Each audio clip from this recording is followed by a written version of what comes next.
everyone, welcome back to Bytes of CAC. In this lecture, we'll be learning about priority scheduling algorithm. I have already covered shortest job first, which was the first lecture of the series of process scheduling algorithm. And in this lecture, we'll be starting with priority scheduling. So let's get started. So in this case, as we can see in the screen, there are 4 processes A, B, C, and D with their respective burst times given. And there is a new column which is different from the shortest job first scheduling, which says the priority column, which indicates some numbers, some integer numbers associated with each process. So whenever a process is submitted to an operating system where priority scheduling is followed, every job or every process is submitted with some number. Now, this number indicates how important a process is. Now, a process which by general convention, lower the number, the more important the process is. So what happens here is the operating system just schedules, or the scheduler just schedules just sorts the processes according to this priority number, and the processes are scheduled accordingly. Now, in this case, as we see that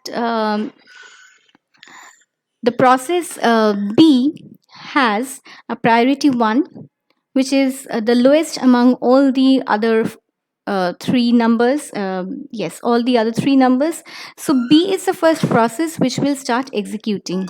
So as we did the Gantt chart for the shortest job first before, we'll be starting with the same Gantt chart from time point 0. So at time point 0, B is the first process to be dispatched to the processor, and B will execute from time point 0 to time point 5. 5 means the burst time of B, that is from 0 to 0 plus 5, that it becomes 5. And from and at time point 5, the next most important process is C, since C has a priority of 2, which is less than both A and D. So C will execute from time point 5 to time point 5 plus 12, that is equals to time point 17. At time point 17, the next important process is A with a priority of 3. So A will be dispatched here, and A will execute from time point 17 to time point 17 plus 10, that is equals to time point 27. And at time point 27, D, the last process, the remaining process will be dispatched here, and D will execute from time point 27 to time point 27 plus 2, that is equals to time point 29. Now let's find the turnaround time and the waiting time of the processes. Now in this case, as we can observe from the chart, the start time of A is 17, that is here. B, it's 0. For C, it's 5. And for D, it's 27. So here goes your individual start times. Now, as we learned that wait time is start time minus arrival time, and in this case, since the processes do not come, these processes don't have any arrival time associated with them, it can be taken by default that all the processes were submitted at the same time point, and that is considered to be 0. So in this case, wait time is equals to the start time. So here goes your individual wait time of the processes. Next, we need to find out the turnaround time. So turnaround time, as we had observed, is finish time minus the arrival time, and since arrival time is 0, turnaround time is equivalent to the finish time. Now let's find what the finish times were. For A finished at time point 27. Yeah. B finished at time point 5. C finished at time point 17, and D finished at time point 29. Now we have to find out the average wait time, which is the summation of the individual wait times divided by the number of processes. which is 17 plus 0 plus 5 plus 27, that is equals to 49, divided by 4, that becomes 12.25. Similarly, we have to find the average turnaround time, that is 27 plus 5 plus 17 plus 29, which becomes 78, divided by 4, which becomes 19.50. Now let's take another example. As you can see that this is just same as the previous example, but in this case the arrival times are different for each process. Now in this case, say A is the process to first enter into the ready queue, and we hypothetically assume that the processor is sitting idle. So what will the scheduler do? Will it schedule process A right away, or it will make A wait in the ready queue till the other processes arrive? Now since it doesn't know which process will arrive when, it will, and also it's not a good practice to let the processor sit idle. It will schedule A right away. So now A starts executing, but at time point 1, now B enters into the system, and B has a priority of 1, which is higher than that of priority of A. Now what will the scheduler do? Now it might let A finish its execution till 10 time units, and then B will be scheduled in its place. D will be dispatched next. But well, that completely destroys what priority scheduling is all about, where it lets a process with higher priority execute first. Now instead what it does is it will stop the execution of A, save the context of the execution context of A, and it will schedule B in its place. Sorry, it will dispatch B in its place into the processor, and A will be again made to process in the processor when well, A is the process with highest priority in the ready queue. Now, this is known as the preemptive priority scheduling algorithm. By preemption, we mean that if a process with higher priority arrives, the processor is preempted from the lower priority process and assigned to the higher priority process. So now in this case, let's draw the Gantt chart accordingly. Now at time point 0 to time point 1, A executes undisturbed. At time point 1, B enters into the system, and now B has a priority greater than that of A, and now B will start executing, and A will be preempted from the processor. So B is dispatched at time point 1. Now at time point 3 and 4, we have two more processes arriving in the system. At time point 3, C arrives, but C has a priority of 2, which is less than that of B, so C will wait. At time point 4, D arrives with a priority of 4, which is again less than that of B, and now B keeps on executing, and now B finishes at time point 1 to time point time point 1 plus 5, that is at time point 6. At time point 6, the next prior process, that is C with a priority 2, will be dispatched. So C will execute from time point 6 to time point 6 plus 12, that is equals to time point 18, and at time point 18, A is the next important process. Now A starts executing. Now we have already seen that A has finished one time unit of execution previously. So A will execute for the remaining burst time. So A will execute from 18 to 18 plus 9, that is equals to 27 time units. At 27th time unit, this is where D is dispatched, and D will execute from 27 to 29. Now let's find out the wait time of individual processes. Now for A started at time point 0, arrived at time point 0. It was interrupted at this time point and was restarted at time point 18. So from time point 1 to time point 18 will be the wait time of process A. So that makes it 18 minus 1, which is equals to 17. Now B starts at time point 1, arrives at time point 1. So 1 minus 1, that is 0, will be the wait time of B. C starts at time point 6, arrives at time point 3. So 6 minus 3, that is equals to 3, is going to be the wait time of C. And for D, D starts at time point 27, arrived at time point time point 4. So between 27 minus 4, that is equals to 23, is going to be the wait time of D. Now let's look at the turnaround time. Now no matter that A started first, was interrupted in the middle at time point 1, then again restarted, well, the actual finish time of A is 27, so the turnaround time of A will be considered as 27 itself. Now for B started at B finished at time point 6, arrived at time point 1. So 6 minus 1, that is equals to 5, is going to be the turnaround time of B. Now as for C finished at time point 18 and came at time point 3. So 18 minus 3, that is equals to 15, is going to be the the turnaround time for C.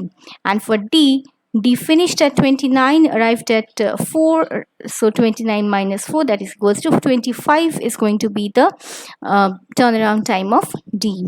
And accordingly, we calculate the average waiting time and the average turnaround time. Now, the main disadvantage with preemptive priority scheduling,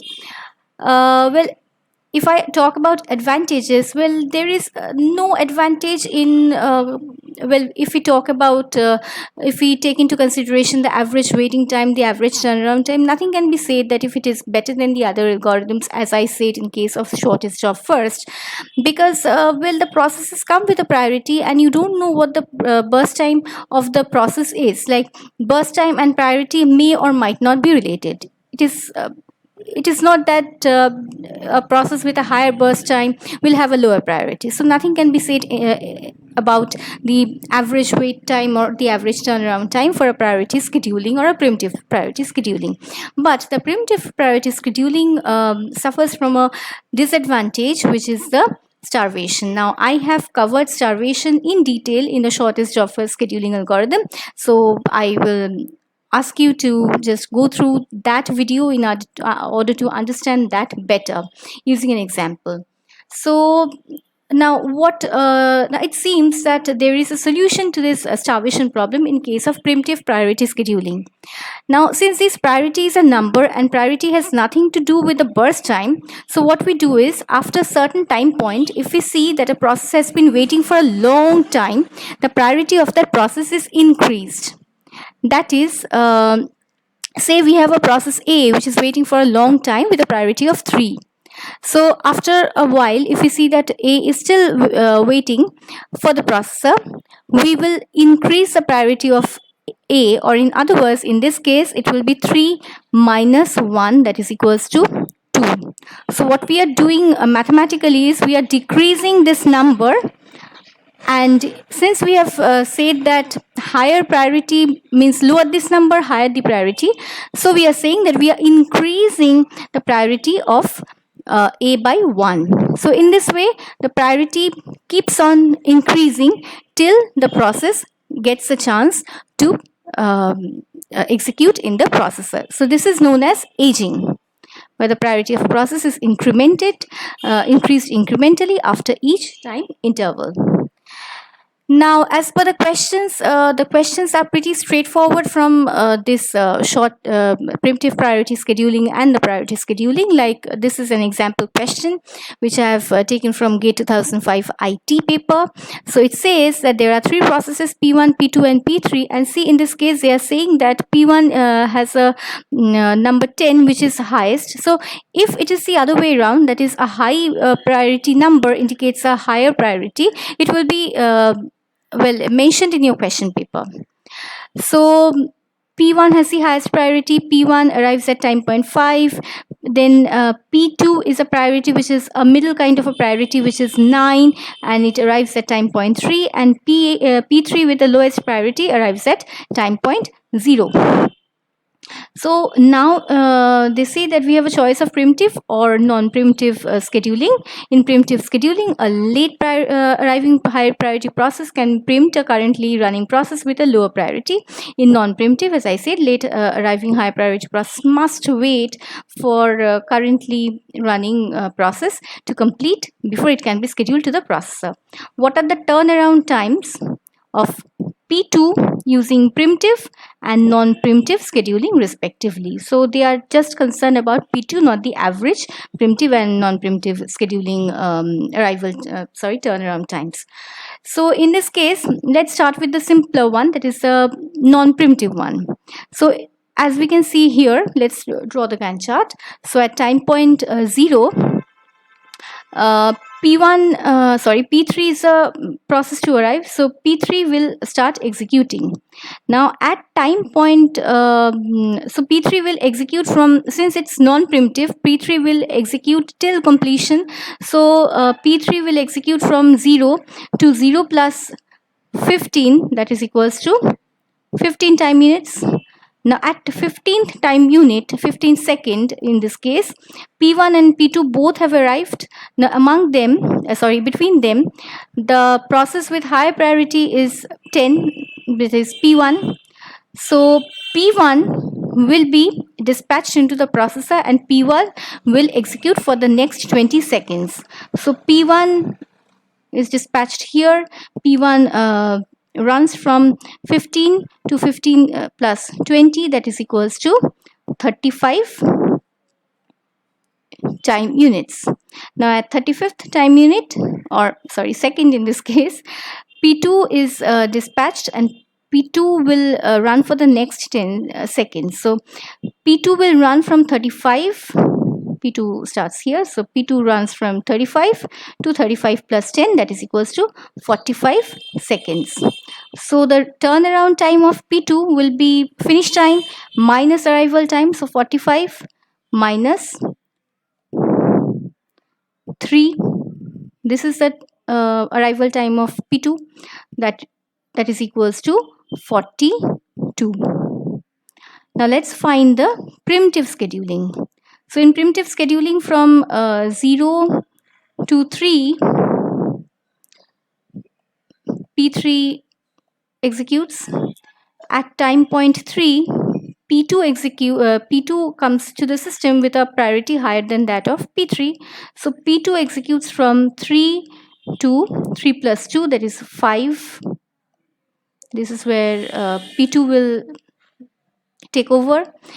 At time point 5, P1 arrives with the highest priority and P1 has a burst time of 20 seconds. So from time that is at 5th second to 5 plus 20, that is for the next 25 seconds, till 25 seconds, P1 will be executing. Now at 25th second, when P1 is done or finished execution, again P2 will be selected because P2 is more important than P3. Now P2 has already executed for 2 time quanta. So the remaining time quanta for that is the remaining burst time of P2 is now 10 minus 2 second, that is equals to 8 second. So P2 will execute from 25 to 25 plus 8, that is 33 seconds, right? Now therefore the turnaround time, this is P2's turn, okay, so the turnaround time of P2 will be 33 minus 3, that is equals to 30 seconds. So this is your answer, number D. So that's all for today. There will be a link in the description box that will take you to a website that contains some MCQ questions on scheduling. So it contains all the scheduling algorithms. I will highly recommend you to go through the questions and see how far you've learned. So that's all for today. Thank you for watching, and if you have liked my video, please give me a thumbs up and share it with your